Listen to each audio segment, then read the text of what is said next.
Ada segelintir kecil daripada masyarakat yang menganut faham lain berbanding dengan majoriti masyarakat, seperti mana menolak bacaan Yasin malam Jumaat, doa berjemaah selepas salat fardu.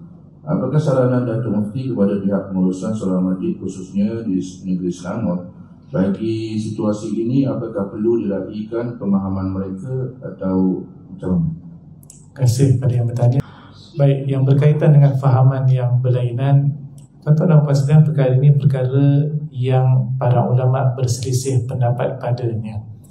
Baca Yasin pada malam Jumaat tidak ada dalil yang qat'i yang menyatakan ia haram dilakukan. Bila tak ada dalil yang qat'i yang pasti bahawa ia haram dilakukan, maka tidak boleh, ia dilarang dan juga ditegah. Kita ada fatwa pada tahun 2014 pada bulan Julai, iaitulah semua perkara khilaf yang para ulama berselisih padanya tidak boleh dibid'ahkan. Tuan-tuan dan puan sekalian, yang tidak boleh adalah seseorang beriktikad dalam hatinya bahawa bacaan Yasin pada malam Jumaat itu adalah sunnah Nabi. Kerana memang tidak ada riwayat bahawa Nabi baca Yasin pada setiap malam Jumaat bersama sahabat yang lain. Cuma baca Yasin ini, tuan-tuan dan puan sekalian, adalah satu surah daripada 114 surah dalam Al-Quran. Maka ia adalah ayat Al-Quran.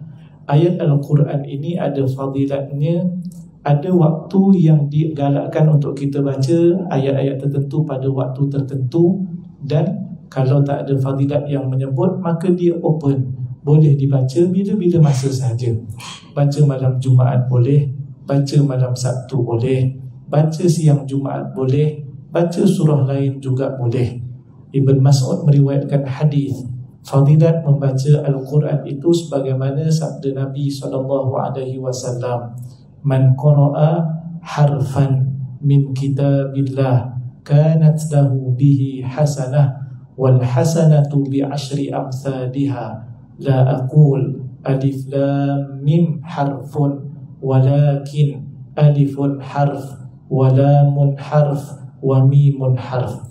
Siapa yang membaca satu huruf daripada kitab Al-Quran, baginya dengan sebab bacaan itu satu kebajikan. Satu kebajikan nilainya 10 kali ganda yang lain. Nabi kata seterusnya, aku tidak menyebut alif lam mim satu huruf, tetapi alif satu huruf, lam satu huruf, dan mim satu huruf yang lain. Jadi sama kalau kita baca Yasin, ya satu huruf, sin dua huruf. Saya sangat yakin tuan-tuan tak baca setakat Yasin Sadaqallahul Azim. Biasa kita akan habiskan sampai ayat ke-83. Bagi yang baca Yasin sahaja pun dah dapat 2 kebajikan, darab dengan 10. Apatah lagi kalau dihabiskan bacaannya. Siapa boleh kata bahawa baca Yasin malam Jumaat itu tidak dapat pahala? Tidak ada siapa yang berani kata. Maka tuan-tuan dan puan sekalian, berhati-hati dengan pemikiran yang seumpama ini. Dia boleh membawa kepada ekstrim, menyalahkan satu-satu amalan yang tidak ada dalil secara qat'i sebagai sesuatu yang dilarang. Tuan-tuan dan puan sekalian, berhati-hati. Hari ini bukan kerja kita untuk suruh orang jangan beramal. Sepatutnya kita galakkan lagi orang beramal. Tadi kita dah sebut, amalan kita ni dah sikit. Hari akhirat pula, na'uzubillah, kalau jadi muflis, pulaknya minggu depan dah tak baca Yasin. Bagi sikit dah pahala kita, tuan-tuan dan puan sekalian. Cuma jangan iktikad saja. Kalau orang kata, Ustaz, malam ni saya nak buat kuliah dalam malam Jumaat, tuan-tuan kata okey, kebetulan tak ada apa-apa, maka kita pun bagi laluan pada kuliah. Tak ada masalah, sebab ia boleh dibuat juga selepas kuliah baca Yasin. Begitu juga kalau sekiranya tak ada kuliah kebetulan pada malam itu, orang baca Yasin, kita marah, ini Nabi tak buat, ini bid'ah. Lepas tu semua orang lepak kat luar, ngeteh dan juga minum kopi, isap shisha, rokok. Oh, yang itu tidak bid'ah pula. Kenapa? Lebih baik dah duduk di sini. Bukankah Nabi SAW itu apabila keluar daripada rumah, dalam satu riwayat jumpa dengan 2 grup para sahabat. Satu kumpulan yang sedang berdoa kepada Allah Subhanahu wa taala, dan satu lagi kumpulan yang sedang membaca Al-Quran dan mempelajari Al-Quran. Lalu Nabi kata pada para sahabat yang mengiringi Nabi SAW, adapun yang berdoa kepada Allah, boleh jadi Allah makbulkan doa mereka, boleh jadi Allah tak makbulkan. Adapun orang yang membaca Al-Quran dan mempelajarinya, aku akan duduk bersama dengan mereka. Jadi Nabi join yang baca Quran. Kenapa tiba-tiba kita kata yang baca Quran bid'ah? Banyak lagi perkara lain, tuan-tuan dan puan sekalian, yang lebih bid'ah daripada perkara itu, tuan-tuan dan puan sekalian. Baik, berkaitan dengan baca doa selepas daripada solat, itu tuan-tuan sekalian waktu-waktu yang sangat diyakini mustajab doa selepas min kulli duburi solat al-faridah. Setiap kali daripada solat fardu itu waktu yang sangat mustajab kalau berdoa. Persoalannya, kadang-kadang yang kata tak betul ni pun dia tak berapa betul juga. Dia pun tak tahu, dia dengar mungkin di YouTube, dengar daripada kuliah, tak habis pun dia dengar, tuan-tuan dan puan sekalian. Baik, baca doa, bezanya adalah dia kata tidak, baca doa tak boleh. Persoalannya, baca doa seorang ke baca doa ramai? Itu je.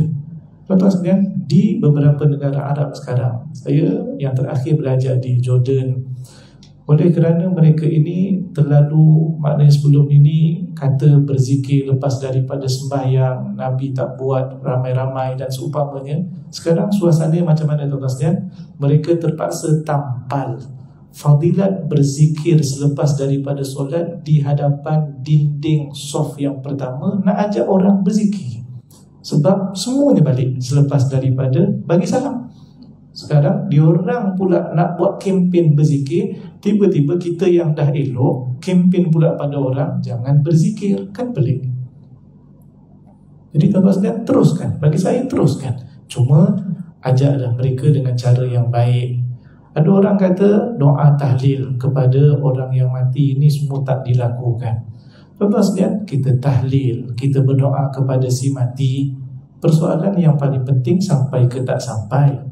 Baik, dalam surah Al-Hashr ayat yang ke-10, Allah Subhanahu wa taala berfirman, walladzina ja'u min ba'dihim, dan orang-orang yang datang selepas mereka, yaitu orang-orang muhajirin dan juga ansar, mereka berkata, Rabbana ighfir lana wa li ikhwanina alladhina sabaquna bil iman wa la taj'al fi qulubina ghillan lil ladzina amanu rabbana innaka ra'ufur rahim. Mereka ini berkata, ya Allah, ampunkanlah dosa kami. Ya Allah, ampunkan juga orang-orang yang telah mendahului kami, yang telah beriman, yang telah meninggal dunia. Kalau doa mereka ini tak sampai kepada orang meninggal dunia, kenapa Allah Ta'ala puji kumpulan ini yang berdoa, ya Allah ampunkan dosa kami dan dosa orang-orang yang telah dahulu meninggal dunia daripada kami? Adakah kita lebih tahu tentang hukum hakam, sedangkan Al-Quran menyebut doa kepada orang mati sampai, tuan-tuan dan puan-puan sekalian.